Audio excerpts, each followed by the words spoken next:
Unfortunately, Subaru CVTs, we're seeing failures, like catastrophic failures in the first 10 years, 100,000 miles, which is uncommon for what we used to know about Subarus. If you service the fluid in your CVT transmission in your Subaru every 30,000 miles, you should go at least 100,000 miles without any major problems. Newer models of Subarus are utilizing a CVT transmission. The reason why Subaru's gone that way helps with fuel economy, helps with production costs. They kind of hold the engine at a more steady RPM, so you consume less fuel is why Subaru has gone this way. So most newer model Subarus equipped with a CVT transmission, they are no longer equipped with a dipstick to where you can quickly check fluid level and quality. So it's very important you stay on top of servicing. So make sure you check with your service professional that you trust. My recommendation is you service that transmission every 30,000 miles and then just have it regular checked. That way if there's ever a leak or anything like that, you've got somebody kind of keeping their eye on it. My general rule is every time my vehicle's in a shop for like an oil change or any service, I like the mechanic to be just kind of putting his eyes on things, making sure there's nothing else coming up either soon or in the future. So how often should I service the fluid in my CVT transmission in my Subaru? I go off the general rule of thumb that you should service the CVT fluid every 30,000 miles. We're in Ogden, Utah. We're right at the base of the mountains. We have a lot of clients that utilize their Subarus around here. They're very popular. We get a lot of snow in the winter, so the all-wheel drive is a must around here. But if you go to one of the ski resorts a half hour from here, you see a lot of Subarus in the parking lot. That's a lot of hills, a lot of climbing. That's what I consider severe use.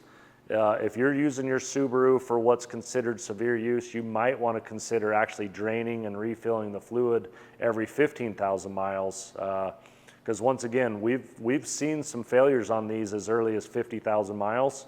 And what we're finding the failure is from is the fluid gets hot, starts to break down. The fluid is what makes your transmission move, and it's also what cools it. So as that fluid starts to break down, friction just adds up, and eventually you have a catastrophic failure. So very important to service the transmission on your Subaru, especially the CVT, minimum every 30,000 miles. If you're using it for more severe use, you may want to consider doing at least a drain and fill on it every 15,000 miles.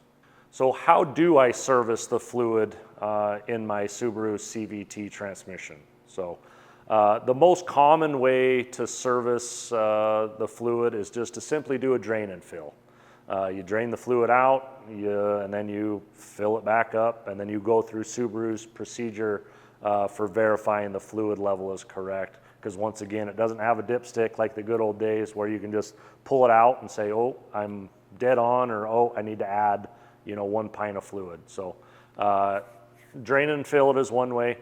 One thing to keep in mind if doing a drain and fill is you're only going to get 40–50% out of the transmission. So when you pull that drain plug out, yes, it drains what's in the bottom of the transmission, but you've got a torque converter, you've got other components inside the transmission that's holding upwards of 50% of the remaining fluid.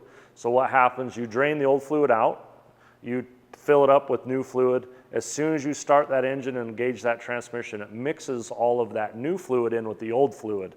And that's okay, that's better than nothing, but it is far better the way we do it in our shop. If we don't have access to lines to do a full fluid exchange, we repeat the process twice.